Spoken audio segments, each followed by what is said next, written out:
I was asked earlier this morning about my response to what other state leaders are doing in relation to the borders, and I'd ask everybody just to have a proportionate response to what's happening in New South Wales. If I was a leader in another state, I would certainly be making provisions about people who are coming from a hotspot, from the Avalon cluster and the Northern Beaches, but I ask people to consider the fact that vast parts of New South Wales are completely unaffected, and we want to reduce the stress as much as we can on our citizens. Many people, after months of absolute torture, for want of a better term, have been separated from loved ones, as have employers in terms of their ability to keep employees on their books. And we just ask everybody to consider that and to have a response which is measured compared to what's going on in New South Wales. But again, I want to thank the community for responding. I also want to make sure that people outside of Avalon and the Northern Beaches also are on high alert. Think about what you're doing, where you're going.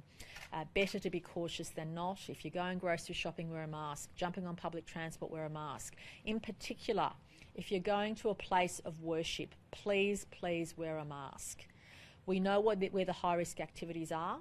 We know what the high-risk events are, and we need people to respond accordingly. So just to recap, as at 8 p.m. last night, we had 15 community transmission cases yesterday, 3 other cases which brought the total to 18 from that Avalon cluster, and an additional 10 since 8 p.m. last night. But I also want to stress to the community and to everybody that as soon as health gets information about a venue or about someone who's acquired this disease who may have exposed others, you will get information in real time. You will get it at the same time I do. However, as far as the numbers are concerned, to avoid confusion, we will be providing one daily update at 11 a.m. on the numbers to make sure that everybody is clear on what's going on. So can I stress, everybody gets real-time information on venues, on close contacts, and you would have seen overnight about 15 additional venues were put on that list. Many of the people involved have been very social, but they've been largely contained to Northern Beaches. However, there are some venues and a couple of individuals that were outside that area, and again, Dr. Chunt will provide that update. But please be assured you will get information as soon as I do, because that's what's allowed us to respond quickly.